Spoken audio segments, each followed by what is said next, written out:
Pune city की तरफ नैना तिवारी की वजह से हुई परेशानी का जायसवाल ग्रुप पर कोई असर नहीं पड़ा। इसके बजाय इसने जायसवाल ग्रुप को एक बार फिर से प्रसिद्ध होने में मदद की थी।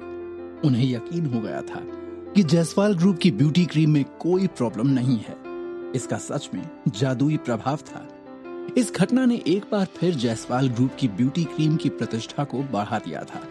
अप्रत्यक्ष रूप से बिक्री और बाजार की अनुकूल समीक्षाओं को आगे बढ़ा दिया था। जायसवाल ग्रुप के लिए इस घटना को सुखद आश्चर्य माना जा सकता है। नैना तिवारी करने कुछ और गई थी और हो कुछ और ही गया। हालांकि कार्तिक और माया बेहद खुश थे, लेकिन कोई और था जो इससे खुश नहीं था। विभोर जायसवाल और उसका परिवार। विभोर ने अपने दांत पीस लिए और कहा, ये क्या हो गया? हमने सोचा था कि आखिरकार किशोर जायसवाल और उसकी पोती का अंत नजदीक आ गया है, लेकिन यहां तो वो कस्टमर्स की नजरों में भगवान बन गए हैं। जिसने भी उन नकली कस्टमर्स को भेजा था, उससे तो उन लोगों का फायदा ही हो गया। लगता है अब हमें ही कुछ करना होगा माया जायसवाल और उसके उस बेकार पति कार्तिक को सबक सिखाने के लिए। जायसवाल ग्रुप ने आगे के ग्रोथ की क्षमता प्राप्त कर ली थी। पुणे शहर के लोकल न्यूज़पेपर्स की बात करें या सोशल मीडिया और इंटरनेट की, सभी जगह जायसवाल ग्रुप और उनके द्वारा बेची जा रही क्रीम की अत्यधिक प्रशंसा की जा रही थी। ब्यूटी क्रीम की बिक्री आश्चर्यजनक थी और इससे जायसवाल ग्रुप को और भी अधिक प्रॉफिट हुआ था। कार्तिक और माया हमेशा की तरह जायसवाल ग्रुप में काम करने गए। अब जायसवाल ग्रुप के कर्मचारियों ने कार्तिक को सम्मान से भरी आंखों से देखना शुरू कर दिया था। अगर कार्तिक ने साजिश का पर्दाफाश नहीं किया होता तो जायसवाल ग्रुप की प्रतिष्ठा को भारी नुकसान हुआ होता। यह जायसवाल ग्रुप के लिए एक घातक आघात हो सकता था। साथ ही इस घटना के कारण अस्पताल में कार्तिक के बचाव अभियान का भी पर्दाफाश हो गया था। वो जानता था कि कार्तिक जायसवाल ग्रुप में है और फैमिली के कुछ घायल मेंबर्स ने कार्तिक को बैनर भेजने के लिए एक ग्रुप बनाया था। अगर कार्तिक ना होता तो वे घायल लोग मर जाते, इसलिए वे कार्तिक के बहुत आभारी थे।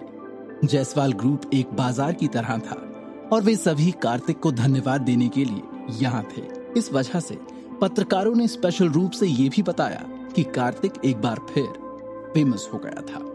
कार्तिक की गॉडली डॉक्टर प्रतिष्ठा के कारण लोगों को यकीन था कि ब्यूटी क्रीम के साथ कोई समस्या नहीं होगी, इसलिए उन्होंने इसे बिना किसी चिंता के खरीदा और एक बार फिर से बिक्री को बढ़ावा दिया। बिक्री इतनी ज्यादा बढ़ चुकी थी कि मार्केट में बाकी कंपनीज जो भी ब्यूटी क्रीम्स बनाती थीं, वो सख्ते में आ गई थीं। उन्हें अपना बिजनेस खतरे में नजर आ रहा था। अभी जायसवाल ग्रुप की इच्छा थी कि वे ऑफिस बिल्डिंग के मेन हॉल में कार्तिक का एक बड़ा सा पोर्ट्रेट लगाएं। हॉस्पिटैलिटी की इस अंतहीन धारा के सामने कार्तिक बहुत असहाय था। जब वो अपने दिमाग में बुरी तरह से ऊब चुका था तो कार्तिक ने स्वर्ग और पृथ्वी की स्पिरिचुअल एनर्जी को एक साथ निगल लिया। स्पिरिचुअल एनर्जी शीघ्रता से उसके मध्याह्न रेखा से होकर प्रवाहित हुई और फैल गई। कार्तिक ने सही फाउंडेशन चरण की बाधा को तोड़ने की योजना बनाई थी। वो कला प्रवीण व्यक्ति के चरण को तोड़ना चाहता था। अपने डेंटियन में कार्तिक के शरीर की सारी स्पिरिचुअल एनर्जी लगातार एक बिंदु पर एकत्रित हो रही थी, जिससे एक गोल्डन कोर बन रहा था। जब तक गोल्डन कोर को सफलतापूर्वक संघनित किया जाएगा, तब तक वो एक कला प्रवीण व्यक्ति चरण योद्धा बन सकता था। हालांकि ये केवल कार्तिक के लिए था। वो केवल अपने पिछले कल्टीवेशन के आधार को पुनः प्राप्त करने में सक्षम हो जाएगा और यही कार्तिक का असली मकसद था। उसे याद है कि विनाश ने भी यहाँ धरती पर जो पावर कार्तिक के पास है, उसका मजाक उड़ा दिया था। तभी कार्तिक ने सामने देखा, जो स्पिरिचुअल पावर एकत्रित हो रही थी वो संघनित होते ही सभी दिशाओं में प्रवाहित हो गई। कार्तिक फिर से कला प्रवीण व्यक्ति चरण में प्रवेश करने के अपने प्रयास में विफल हो गया। शिट, फिर से वही हुआ। पृथ्वी पर स्पिरिचुअल एनर्जी बहुत कमजोर है। मेरे लिए कल्टीवेशन करना पर्याप्त नहीं है। निश्चित रूप से धर्मनिरपेक्ष दुनिया में अपनी पावर में और कल्टीवेशन में सुधार करना काफी कठिन है। कार्तिक जानता था कि पृथ्वी पर स्पेस आर्ट की दुनिया उतनी सरल नहीं है जितनी दिखती है। हालांकि धर्मनिरपेक्ष दुनिया में स्पिरिचुअल एनर्जी बहुत कमजोर थी। अमर क्षेत्र में जो स्पिरिचुअल एनर्जी थी उसकी तुलना में ये स्वर्ग और पृथ्वी से अलग नहीं थी। कार्तिक को इसकी आदत नहीं थी और तभी कार्तिक को उसके फोन पर एक मैसेज मिला। ये गौतम वागले का था। मुंबई सिटी के बुजुर्ग अभी तक नहीं गए हैं। कार्तिक ने उसे कम करके आंख लिया था। वो जानता था कि लायन ग्रुप ने उसे उसके साथ बातचीत करने के लिए यहां भेजा था। वो थोड़ा असहज महसूस कर रहा था। कार्तिक के गेस्ट हाल ही में पुणे शहर के बाहरी इलाके में पर्वत श्रृंखला में ये अफवाह थी कि एक लायन के आकार के राक्षसी जानवर की एक प्रेत छवि मिली थी। मुझे लगता है ये दिव्य जानवर का वंशज है। मुझे आशा है कि कार्तिक के अतिथि मेरा अनुसरण कर सकते हैं और इसे देख सकते हैं। बेशक कार्तिक का अतिथि भी वहां लोगों को ला सकता है। शब्दों के एक बड़े पैराग्राफ के पीछे चिन्हित स्थानों के चित्र भी थे। लायन के आकार का राक्षसी जानवर, दिव्य जानवर की प्रेत छवि। कार्तिक ने एक साथ भेजी गई तस्वीरों पर क्लिक किया। ये एक लायन के आकार के प्राणी की इमेज थी। वो असली लायन था या नहीं, इस बारे में उसे कुछ पता नहीं था। यदि ये सच में लायन कबीले का वंशज था तो उसके पास सच में एक दिव्य जानवर की ब्लड लाइन थी। कार्तिक को अचानक ग्रीन लायन एनर्जी बॉडी की याद आई, जिसे उसने कुछ दिन पहले ललित राजपूत के शरीर पर देखा था। क्या ये राजपूत फैमिली के कारण हुई स्थिति हो सकती है? कार्तिक को अचानक एक विचार आया। वो परफेक्शन ऑफ फाउंडेशन पर अटका हुआ था, इसलिए उसे बंधनों को तोड़ने के लिए एक रास्ता चाहिए था। शायद दैवीय जानवर की भ्रामक छवि एक महत्वपूर्ण मोड़ थी। लायन के साथ संबंध रखने वाले आमतौर पर सरल नहीं होते थे। शायद ये सच में दिव्य जानवर था। उसकी डायमेंशनल रिंग में कई खजाने थे, लेकिन पृथ्वी पर स्पिरिचुअल एनर्जी बहुत पतली थी, इसलिए ये अपना वास्तविक प्रभाव नहीं ला सका।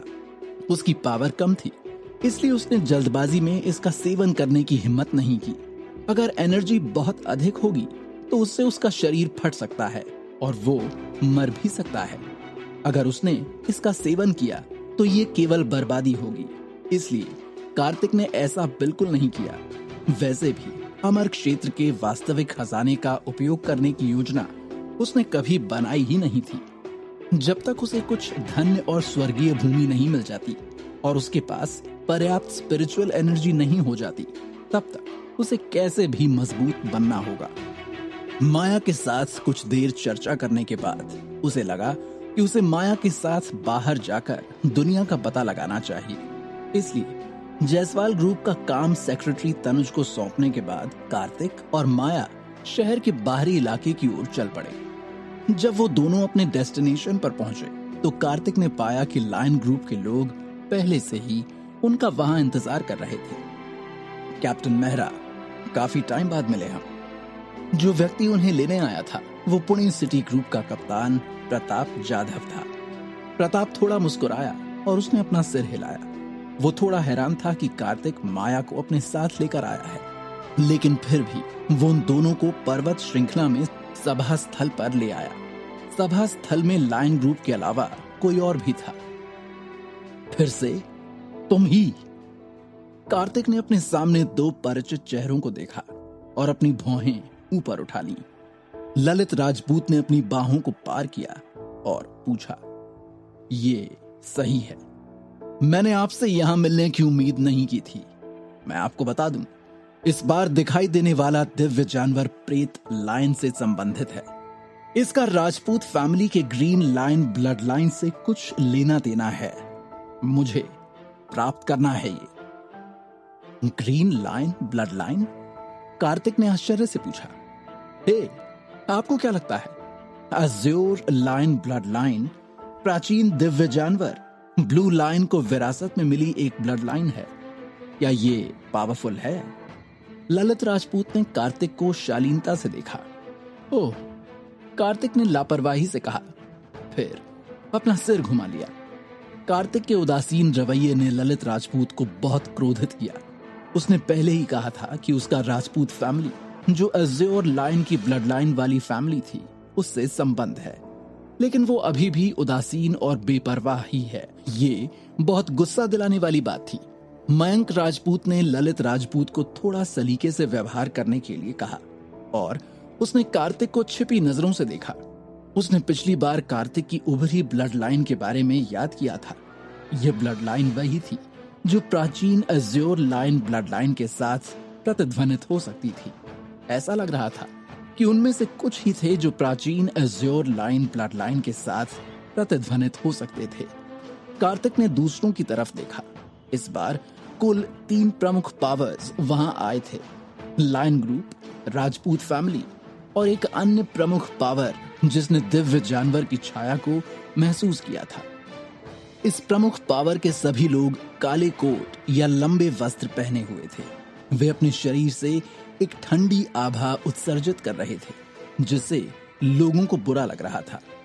वे भूत असुरी कम्युनिटी के लोग हैं, प्रताप जाधव ने कहा। भूत असुरी कम्युनिटी?